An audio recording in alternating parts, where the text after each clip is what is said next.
Bonjour à tous, dans cette vidéo, on va apprendre à résoudre une équation quotient. Alors, qu'est-ce que c'est qu'une équation quotient? C'est une équation dans laquelle il y a au moins un quotient, c'est-à-dire une barre de fraction, et puis avec notre inconnu, la plupart du temps x, qui se retrouve en haut et surtout en bas de la barre de fraction. Je vous donne un exemple. Ceci, 2x moins 1 divisé par x plus 3 égale 0, c'est une équation quotient, parce que je vois ici une barre de fraction, donc un quotient, et puis j'ai des x en haut et en bas, puis j'ai bien une équation parce qu'il y a une égalité. Donc c'est bien une équation quotient. Alors, la méthode apparaît ici à gauche, elle est en plusieurs étapes. La clé de la résolution, ça va être l'utilisation de la règle du quotient nul, qui est détaillée ici. Et il y a des étapes préalables, avant d'utiliser la règle du quotient nul. C'est, dans un premier temps, de mettre tout à gauche de manière à avoir égal 0 à droite. Ça, c'est très important. On voit que dans notre exemple ici, le premier que je vous ai donné, il y a déjà tout à gauche et égal 0 à droite. Donc cette première étape, elle n'est pas nécessaire. On peut la zapper. On passe donc à l'étape 2. Il faut ensuite que je mette sous le même dénominateur.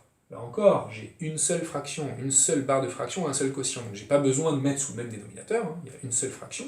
Donc je passe directement à l'étape 3. L'étape 3, qu'est-ce que c'est? Eh bien, c'est d'utiliser cette fameuse règle du quotient nul que je détaille ici. Qu'est-ce qu'elle me dit, cette règle du quotient nul? Elle me dit que un quotient de deux termes est nul si et seulement si son numérateur est nul et son dénominateur est différent de 0. Il y a bien une équivalence, et ça c'est important, parce que c'est comme ça que vous avez besoin de résoudre des équations, pour vous assurer que les pseudo-solutions trouvées sont réellement solutions de l'équation. Cette condition b différent de 0, elle est importante, parce que si b était égal à 0, eh bien le quotient n'existerait pas, tout simplement, parce que vous savez bien que vous n'avez pas le droit de diviser par 0. Donc il faudra écrire vraiment cette équivalence dans son intégralité, en conservant aussi la deuxième partie, qui est écrite après le b. Alors allons-y, on va essayer d'utiliser cette règle du quotient nul. On écrit des équivalences, et donc si on applique la règle du quotient nul, on écrit que cette équation est équivalente à le numérateur égale 0, et le dénominateur doit être différent de 0. Et notre équation initiale, l'équation quotient, s'est transformée en deux petites équations du premier degré, connectées par un et avec une petite subtilité pour la deuxième, c'est qu'il n'y a pas un égal, il y a un différent. Il y a un égal barré. Et on va voir que en fait, ça se résout exactement de la même manière qu'une équation classique avec un égal, sauf qu'on va barrer les égales, tout simplement, pour résoudre cette deuxième équation. Alors allons-y. La première équation, très classique, très simple, 2x moins 1 égale 0, équation du premier degré. Je passe les x à gauche, les constantes à droite, puis je divise par le petit coefficient qui est accroché au x, et j'obtiens x égale 1 demi. Faut pas que j'oublie la condition ici, faut pas que j'oublie ce qu'il y a derrière le et, il faut que je continue la résolution. X plus 3 différent de 0, pareil, je fais passer le 3 de l'autre côté parce que c'est une constante, et j'obtiens x différent de moins 3. Qu'est-ce que ça signifie tout ça? Ça signifie que ceci est vrai si et seulement si x égale 1 demi et que x est différent de moins 3. Alors attention, ça ne veut pas dire qu'il y a deux solutions à l'équation. Ça veut dire que j'en ai une, qui n'en est pas encore vraiment une, on va l'appeler pseudo-solution, pré-solution, mais qu'en même temps je dois vérifier cette condition-là, je dois vérifier que cette peut-être solution, elle vérifie bien ceci. C'est-à-dire, est-ce que x égale 1 demi, ça vérifie bien le fait que x est différent de moins 3? Bien sûr, parce que 1 demi et moins 3, ce n'est pas les mêmes nombres. Donc ici j'ai trouvé x égale 1 demi, je dois vérifier que x il est bien différent de moins 3, c'est le cas. Donc je peux bien dire que ceci est solution de mon équation, parce que j'ai bien vérifié que cette condition était respectée. Je peux donc conclure en écrivant S égale une seule solution, 1 demi. Voilà, l'unique solution de mon équation quotient. On va passer à un exemple un peu plus compliqué maintenant, un peu plus long. Je vous donne désormais cette équation, 2x moins 1 sur x plus 3 égale 2x plus 4 sur x moins 5. Voilà une équation quotient. Pourquoi? Parce que j'ai des barres de fraction, j'ai des x au dénominateur, j'ai un signe égal. C'est une équation quotient. Regardons l'étape 1. Tout à gauche égale 0. Ah, là j'ai des choses à faire, parce que je n'ai pas encore égal 0 à droite. Donc il faut que je passe tout à gauche, de manière à avoir égal 0. Comment je fais? C'est par des additions et des soustractions. Donc je vais devoir retrancher tout ce gros bloc à gauche et à droite de l'égalité, de manière à ce qu'à droite, je n'ai plus que 0. Ça me donne donc, et j'écris toujours mes équivalences, 2x moins 1 sur x plus 3 moins 2x plus 4 sur x moins 5 égale 0. Deuxième étape, mettre sous le même dénominateur. Et là aussi, j'ai des choses à faire parce que j'ai deux quotients qui sont séparés par un signe mot. C'est donc une soustraction. Et je vais devoir, pour effectuer cette soustraction, mettre les deux fractions, les deux quotients, sous le même dénominateur. C'est comme ça que je fais quand je veux retrancher, par exemple, 1 tiers moins 2 cinquièmes. Je ne peux pas le faire directement, il faut que je mette sous le même dénominateur. Même chose ici, parce que la mise sous le même dénominateur est un peu plus difficile qu'avec des simples fractions avec des nombres constants. Parce que là, j'ai des x, donc il faut que je fasse un peu plus attention, ça va demander un peu plus de calcul. Mais c'est le même principe que pour soustraire deux fractions numériques. Il va falloir que, pour trouver un dénominateur commun à ces deux fractions, que je multiplie celui-ci par celui-là, et puis que je multiplie celui-là par celui-ci. Comme ça, j'aurai deux fractions qui seront écrites sous le même dénominateur.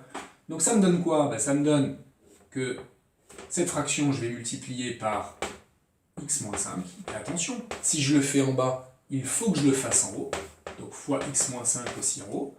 Et puis celle-ci, je vais devoir la multiplier par x plus 3. Et attention, vous avez vu, je rajoute des parenthèses, elles sont importantes parce que je vais multiplier par des blocs. Donc il faut absolument que je signifie que ce bloc, je ne le dissocie pas. C'est bien le bloc x plus 3, le bloc de x moins 1, le bloc de x plus 4 et le bloc x moins 5 avec lesquels je travaille. Et là, c'est fois x plus 3. En faisant ces petites opérations, encore une fois, une multiplication par un même nombre, par une même expression en haut et en bas de mon quotient, j'obtiendrai des fractions qui seront égales à celles sur lesquelles je travaillais. Donc ma première fraction s'écrit 2x moins 1 fois x moins 5, et en bas j'ai x plus 3 fois x moins 5, moins 2x plus 4 fois x plus 3, sur x moins 5 fois x plus 3, et le tout égale à 0. Si j'ai fait ce travail de mettre sous le même dénominateur, c'est pour pouvoir écrire ceci sous une seule barre de fraction. Je peux désormais le faire parce que je vois qu'il y a la même chose ici en bas de ce quotient et puis en bas de ce quotient. L'ordre de la multiplication est inversé, mais comme vous le savez, la multiplication est commutative, donc bien évidemment, ceci c'est la même chose que ceci. Je peux donc écrire une seule barre de fraction, et au dénominateur, j'aurai x moins 3, x plus 3 fois x moins 5. Au numérateur, je vais avoir du travail. Il va falloir que je fasse ce gros bloc moins ce gros bloc. Mais pour le faire, ce petit calcul, il va falloir que je développe chacun de mes deux gros blocs. Donc faisons-le rapidement. Double distributivité, 2x moins 1 fois x moins 5. En utilisant la double distributivité, j'obtiens 2x fois x, 2x au carré, moins 10x, moins x, c'est-à-dire moins 11x. Moins 1 fois moins 5, plus 5. Attention, ce résultat-là, c'est un bloc, lui aussi. Je lui mets des parenthèses. Et je fais la même chose ici. Ce gros bloc, je le développe et je n'oublie pas de lui mettre des parenthèses, parce qu'encore une fois, l'opération que je dois faire, c'est ce gros bloc, je mets des parenthèses, moins ce gros bloc. Donc il faut absolument que je laisse des parenthèses ici pour soustraire ces deux blocs. 2x fois x, 2x carré, 2x fois 3, 6x, plus 4x, c'est-à-dire 10x, plus 4 fois 3, plus 12. Et j'ai pas beaucoup de place pour mon égal 0. Qu'est-ce qui se passe au numérateur? Au numérateur, j'obtiens deux grosses expressions qui sont toutes avec des parenthèses, et il y a un signe moins au milieu, ce qui signifie que je vais devoir soustraire ça moins ça. Et je vois que je vais devoir utiliser une règle ici, qui est la règle du moins parenthèse, pour pouvoir réduire la grosse expression ici. La règle du moins parenthèse, je change tous les signes qui sont à l'intérieur de cette deuxième parenthèse si je veux effectuer ce petit calcul, moins parenthèse, si je veux enlever les parenthèses après le signe moins. Par contre, les parenthèses qui sont au début ne me gênent pas, je peux les retirer parce que là, il n'y a pas de moins devant. Donc je vais enlever ces premières parenthèses, 2x carré, moins 11x plus 5, que je recopie tel quel. Et puis ensuite vient le changement de tous les signes à l'intérieur, règle du moins parenthèse, moins 2x carré, moins 10x, moins 12. Le tout divisé par x plus 3, facteur de x moins 5, et j'oublie pas, moins égal 0. Alors je vais pouvoir réduire désormais la grosse expression. Je vois qu'il y a des termes en x carré, 2x carré, moins 2x carré, ça s'annule. Moins 11x, moins 10x, ça va me faire moins 21x. Plus 5, moins 12, ça fait moins 7. Et au dénominateur, j'obtiens x plus 3, facteur de x moins 5 égale 0. Alors regardez, notre équation quotient initiale était assez compliquée. Mais finalement, elle est équivalente à une équation qui est un petit peu plus simple, parce que je la vois écrite sous la forme vraiment d'un bloc avec une seule barre de fraction, une seule grosse barre de fraction, avec un numérateur et avec un dénominateur, et surtout avec égal 0 à droite. Je peux donc passer à l'étape 3, parce que j'ai bien mis sous le même dénominateur et j'ai bien égal 0 à droite. Donc je vais pouvoir utiliser la règle du quotient nul. Alors je vais réécrire l'équation à laquelle on a abouti, et je vais essayer d'appliquer proprement la règle du quotient nul. Donc, mon équation de départ est équivalente à celle-ci, que je recopie, moins 21x moins 7, le tout divisé par x plus 3, facteur de x moins 5, égale 0. Appliquons la règle du quotient nul. Règle du quotient nul, a sur b égale 0, si et seulement si a égale 0, et b, c'est-à-dire le dénominateur, x plus 3 facteur de x moins 5, différent de 0. Je résous d'abord cette petite équation. Moins 21x égale 7, moins 21x égale 7, x égale 7 20 sur moins 21. 7 sur moins 21, que je peux simplifier, parce que je sais que 21 c'est 3 fois 7, donc ça va me donner moins 1 tiers. J'ai moins 1 tiers ici pour cette première équation. Ensuite, après mon et, j'ai x plus 3 fois x moins 5 différent de 0. Si je n'avais pas le différent, si c'était un égal, je reconnais là un produit nul. A fois b égale 0. Je sais que a fois b égale 0, si et seulement si, je vais vous l'écrire, a fois b égale 0, si et seulement si, a égale 0, ou b égale 0. Ça s'appelle la règle du produit nul. Ici, c'est un petit peu différent, parce que j'ai pas un égal, j'ai un différent. Et je vous l'ai dit tout à l'heure, normalement, quand on a un différent, on se comporte exactement comme quand on a un égal, on résout de la même façon. Uniquement quand on a une équation du premier degré, avec un égal barré. Quand on a un produit, c'est un peu plus compliqué, mais on va essayer de le comprendre. Quand on a un produit non nul, eh bien, ça équivaut non pas à a différent de 0 ou b différent de 0, mais à a différent de 0 et b différent de 0. Un tout petit point là-dessus. Pourquoi? Eh bien parce que pour qu'un produit soit non nul, soit différent de 0, il ne suffit pas que l'un ou l'autre des facteurs soit différent de 0, il faut que les deux soient différents de 0. Parce que si on a un des deux qui est égal à 0, alors le produit, il est égal à 0. Donc il faut absolument, quand on veut qu'un produit soit différent de 0, il faut que le premier facteur soit différent de 0, et que le deuxième facteur lui aussi soit différent de 0. Sinon ça ne marche pas, ça pourrait faire 0, le produit des deux. Donc la règle du produit nul avec un symbole différent, c'est la même que la règle du produit nul avec un symbole égal, sauf que le ou se transforme en et, ici. Donc on va pouvoir continuer la résolution de notre équation en travaillant sur cette deuxième petite équation. On écrit le et ensuite on va écrire, on doit avoir x plus 3 différent de 0 et x moins 5 différent de 0. Celle-là, on l'a déjà résolue, on n'y touche pas. C'est potentiellement une solution à notre équation, mais on ne le sait pas encore, c'est une pré-solution. On va devoir vérifier que ces deux conditions sont bien respectées, simultanément. La première, x plus 3 différent de 0, me donne x différent de moins 3.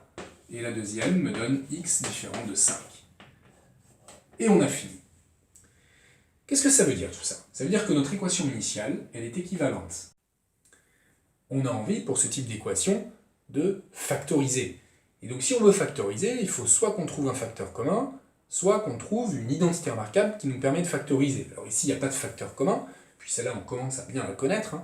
On voit que c'est une identité remarquable de type a carré moins b carré, donc on va pouvoir factoriser sous cette forme-là, x plus 1 fois x moins 1 égale 0. Et on continue avec le et avec la résolution en parallèle de cette deuxième petite équation avec un égal barré, avec un différent. Ça nous donne x différent de moins 1. On continue la résolution de celle-ci. Là, on a un produit égal à 0. Donc on peut utiliser la règle du produit nul. X plus 1 égale 0 ou x moins 1 égale 0. Et je continue de réécrire mon et x est différent de moins 1. Et puis je continue encore, x plus 1 égale 0 me donne x égale moins 1 ou x égale 1. Et x est différent de moins 1. Donc comme tout à l'heure, on a deux pré-solutions.